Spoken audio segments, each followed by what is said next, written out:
Alors, on va faire une deuxième partie pour les signes astrologiques, parce qu'il y a vraiment beaucoup de choses à dire et on pourrait passer des heures et des heures à faire ça. Du coup, ici, je vais un peu expliquer, continuer ce que j'ai fait tout à l'heure dans la première partie, et je vais aussi expliquer un peu plus en détail l'ascendant, parce que j'ai pas du tout passé là-dessus, parce que c'est une des parties les plus compliquées. Et premièrement, je vais un peu expliquer les relations qu'il y a entre les planètes et les signes. Chaque planète a en fait deux signes qui lui appartiennent, ou un seul dans le cas de la Lune et du Soleil. Donc il y a une appartenance, il y a une relation directe entre les signes et les planètes. Donc par exemple la Lune, son signe personnel c'est Cancer, donc si la Lune est faible, le signe de Cancer sera affaibli aussi. Donc on a le Soleil ici par exemple en Bélier, donc le Soleil très fort. Et on va considérer que c'est très fort, même si c'est dans la quatrième maison. Et du coup, ici, on a Lion, le signe du soleil, du coup, qui est très fort aussi parce que le soleil est fort. Donc, la lune et le soleil sont spécifiques ici parce que la lune et le soleil sont 100% féminin et masculin, donc ne possèdent qu'un signe, et c'est un signe féminin ou masculin. Donc la lune possède le signe de Cancer, et c'est un signe 100% féminin du coup, parce que, enfin, la lune est 100% féminine parce qu'elle est liée qu'à un seul signe, qui est un signe féminin. Pareil pour le soleil, il ne possède qu'un seul signe, qui est Lion. Donc le soleil est 100% masculin. Toutes les autres planètes vont posséder deux signes. Donc dans l'ordre, on a la Lune, le Soleil, ensuite on a Mars. Mars possède le signe de Bélier et de Scorpion. Et du coup, chaque planète, quand elle est dans son propre signe, va être assez forte, même très forte, selon les placements. Donc c'est bien d'avoir ce Mars en Bélier ou en Scorpion. Pareil, la Lune en Cancer, le Soleil en Lion, c'est un bon signe. C'est un bon placement, pardon. Ensuite, on a Mercure qui est bien placé, enfin, qui possède le signe de Gémeaux et de Vierge. Donc, Mercure est bien placé, même très bien placé en Vierge. Ensuite, on a Jupiter qui possède le signe de Poisson et de Sagittaire. Donc, il est bien placé dans ces deux signes. Ensuite, on a Vénus qui possède le signe de Taureau et de Balance. Donc pareil, Vénus est bien placée dans ces deux signes. Ensuite, on a Saturne qui possède le signe de Verseau et de Capricorne. Donc pareil, Saturne est bien placé en Capricorne et Verseau. Dans l'astrologie que je pratique, je n'utilise pas beaucoup les planètes comme Neptune, Uranus et Pluton, parce que je considère que ces planètes-là sont utiles, mais que dans les transits ou pour décrire des événements qui prennent beaucoup de temps. Et du coup, j'utilise rarement ces planètes-là pour décrire la personnalité, parce que elles n'ont qu'une influence assez limitée sur la personnalité directement. Donc je ne considère pas que Pluton possède des signes, ni que Uranus et Neptune possèdent des signes. Souvent on va tendance à attribuer Neptune au signe de Poisson et Pluton au signe de Scorpion. Je ne considère pas ça comme une pratique qui fonctionne. Donc voilà, en général, je vais même effacer la présence des autres planètes parce que c'est pas, à moins de faire des transits importants sur des pays ou ce genre de choses-là. C'est les trois dernières planètes qui sont vraiment très lentes, surtout particulièrement Pluton qui se déplace très très très lentement.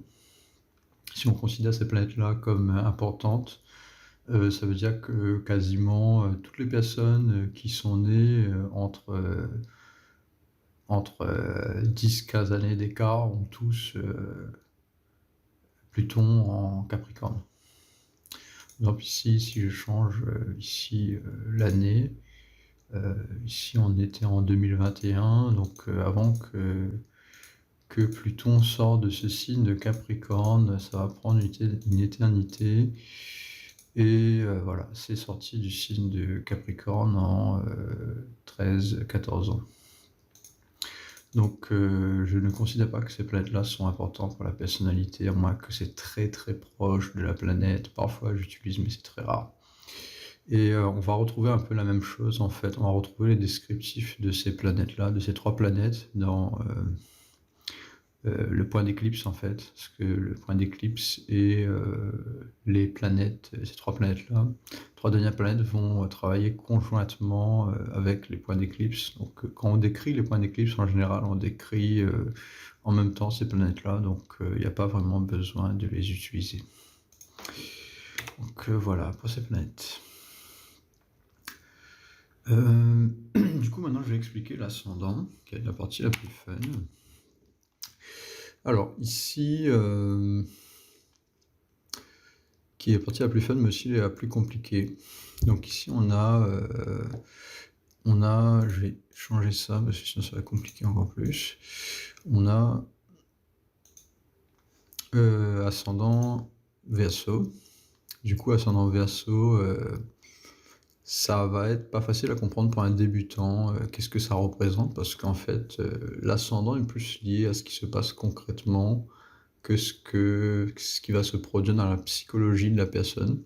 Donc les planètes en elles-mêmes vont représenter la psychologie, la conscience, en particulier le soleil. Du coup, on va retrouver la personnalité, la manière que la personne se comporte. L'ascendant et les maisons, parce que la première maison c'est l'ascendant, vont décrire les événements que la personne va vivre. Du coup, ça va affecter aussi sa personnalité, mais d'une manière indirecte. Par exemple, une personne vit des événements assez horribles. Je vais mettre un placement où une personne vit des événements assez difficiles dans sa vie, voire horribles. C'est souvent quand il y a Saturne sur l'ascendant.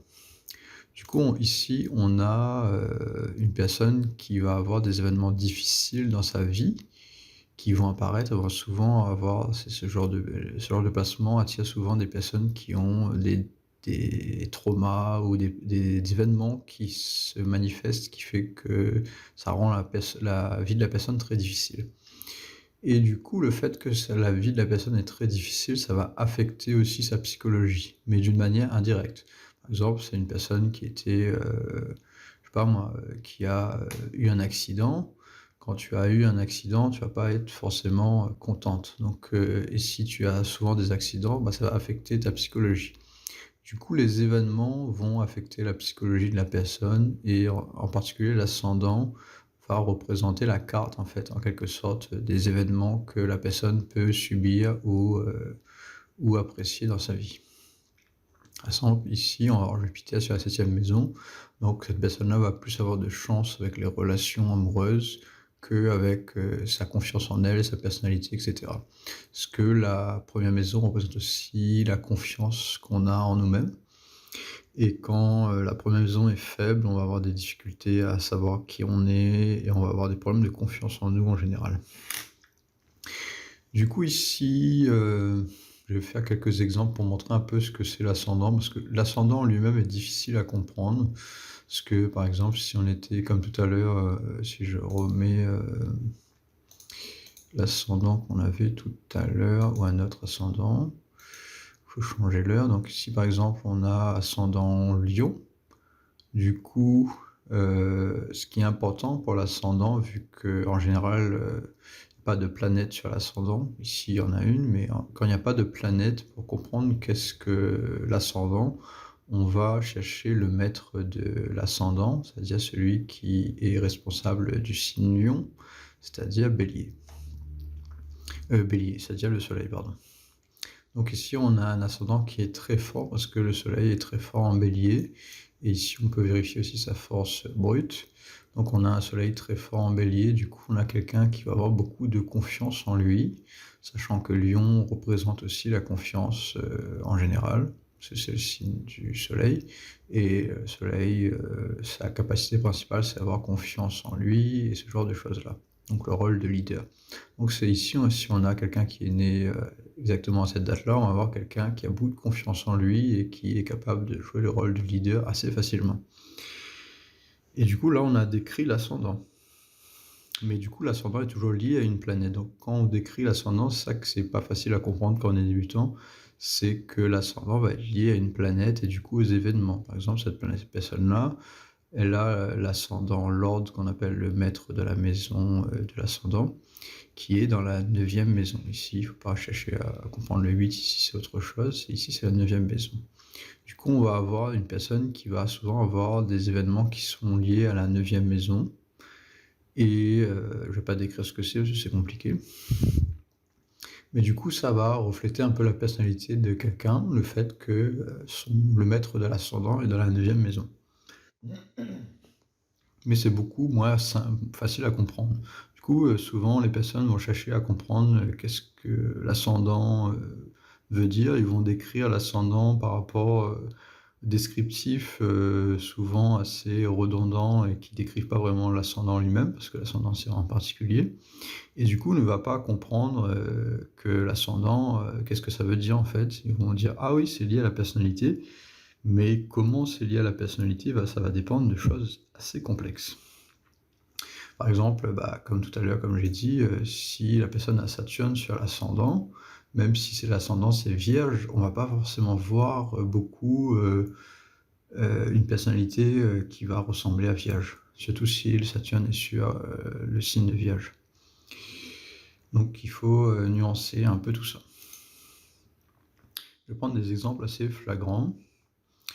Brad Pitt, lui, il a le soleil sur son ascendant. Du coup, on a quelqu'un qui a le visage carré. Souvent, le soleil sur l'ascendant va donner quelqu'un qui a un visage carré et qui a une personnalité très masculine. Donc ici, on a Brad Pitt. Bon, bien sûr, il n'y a pas que ça qui ressort dans sa personnalité. Il y a aussi le fait qu'il a un amas de planètes ici dans la seconde maison. Mais du coup, ce qui ressort physiquement, c'est qu'on a quelqu'un qui a un visage carré, qui a une personnalité très masculine, parce que Sagittaire, c'est quand même un signe assez fort pour le soleil aussi. Ensuite, on a Robert Pattinson, qui a aussi le soleil sur l'ascendant et Mercure. Donc ici, ça ressort un peu moins fort chez lui, parce que c'est le signe de Taureau, mais on a quand même le soleil et Mercure, sachant que Mercure va donner des traits assez symétriques sur le visage et va en général rendre quelqu'un assez beau parce qu'il y a une certaine symétrie sur le visage. Mais ici, on a aussi quelqu'un qui a un visage assez carré, parce que l'ascendant est quand même plus proche, le soleil est plus proche exactement du degré de l'ascendant. Et du coup, on a aussi quelqu'un qui a une personnalité assez masculine, même si c'est dans le signe de Taureau, parce que c'est sur l'ascendant. Voilà pour Robert Pattinson, un exemple assez flagrant. Après, on n'a pas toujours des planètes sur l'ascendant, et quand on n'en a pas, comme j'ai dit tout à l'heure, ça va être encore plus compliqué à expliquer. Ça va être moins flagrant. Ensuite, Taylor Lautner, qui est un exemple assez radical dans le sens inverse. On a la Lune sur le signe de Taureau, donc la Lune est très bien placée, elle est en exaltation, ou très proche de l'exaltation. C'est pas vraiment l'exaltation ici, mais c'est très proche. Et c'est sur son ascendant, donc on a quelqu'un qui a une Lune très très forte et très très apparente dans sa manière d'être, dans sa vie, et du coup ici on a quelqu'un qui sourit facilement, qui a un sourire vraiment magnifique et ce genre de choses là, qui est très social et qui va utiliser plus ses capacités lunaires que solaires, parce que le soleil est mal placé aussi. Et du coup voilà, on a plus ça chez lui, donc ça ressort assez fort chez lui, ce côté la lune sur l'ascendant. Ensuite, pour l'ascendant, qu'est-ce qu'on a aussi? On a Tom Ellis qui joue le rôle de Lucifer. Du coup, lui, il a une personnalité très très très difficile parce qu'il a le point d'éclipse et Saturne qui sont les deux placements les plus difficiles à maîtriser, qui sont sur l'ascendant. Du coup, ici, on a quelqu'un qui a beaucoup de mal avec qui il est. Tout à l'heure, j'ai expliqué que Saturne sur l'ascendant, c'est très difficile. Et là, avec le point d'éclipse, c'est encore plus difficile. Donc on a quelqu'un qui est un peu qui a une personnalité très difficile en fait par rapport au fait qu'il ne comprend pas qui il est. Il a du manque de confiance en lui. Il a une sorte de personnalité paradoxale, parce qu'en même temps il est très social et il aime bien aller vers les gens. Donc j'ai plus ou moins expliqué dans une vidéo exactement qu'est-ce qu'il y a ici, mais ici on a vraiment quelque chose de particulier parce que sur l'ascendant, on a des planètes qui sont très difficiles. Ici on a un peu l'opposé avec sa partenaire Lauren Jaman qui joue aussi dans le film, enfin dans le film, dans la série Lucifer. Ici on a l'ascendant Poisson. Et enfin là-bas on avait ascendant Vierge. Mais du coup on voit pas trop le côté Vierge ici. Et on voit plus ici le côté Poisson chez Lauren Jaman parce que elle c'est l'opposé à la Ketu, un autre point d'éclipse sur l'ascendant. Du coup quand on a des points d'éclipse sur l'ascendant ou la 7e maison, ça va rendre la personnalité très bizarre ou particulière. Ici, elle a des problèmes avec des relations, parce que la 7e maison représente l'inverse de l'ascendant, c'est-à-dire nos partenaires qui on rencontre. Du coup, voilà, j'ai plus ou moins fait le tour de l'ascendant, essayant d'expliquer assez rapidement et faire un petit résumé, parce que c'est pas facile à comprendre l'ascendant. Le signe de l'ascendant va dépendre principalement quand il n'y a pas de planète ici, ça va dépendre principalement du signe. Et du coup, le signe en lui-même n'a pas de force, mais dépend de la force de la planète. Ici, par exemple, chez Brad Pitt, on oublie un instant qu'il y a le Soleil ici, mais s'il n'y avait pas le Soleil ici, on aurait Jupiter, enfin le Sagittaire est lié à la planète de Jupiter. Jupiter est le maître de Sagittaire. Et du coup, ici, on a un Jupiter qui est très fort. Du coup, on a un ascendant qui est très fort. Du coup, c'est plus ou moins comme ça qu'on va juger la force de l'ascendant. Après, comme j'ai dit tout à l'heure, la force de l'ascendant, par exemple, chez Tom Ellis, qui a Saturne, et le point d'éclipse est très faible. Et comme ici, enfin, le maître de la maison de Vierge, c'est Mercure. Mercure qui a quand même assez de force ici. Mais le fait qu'il y a ces deux planètes ici, ça va rendre son signe de Vierge très très très difficile. Du coup, voilà pour cette partie 2, qui est un peu plus longue du coup, parce que c'est pas aussi simple à expliquer.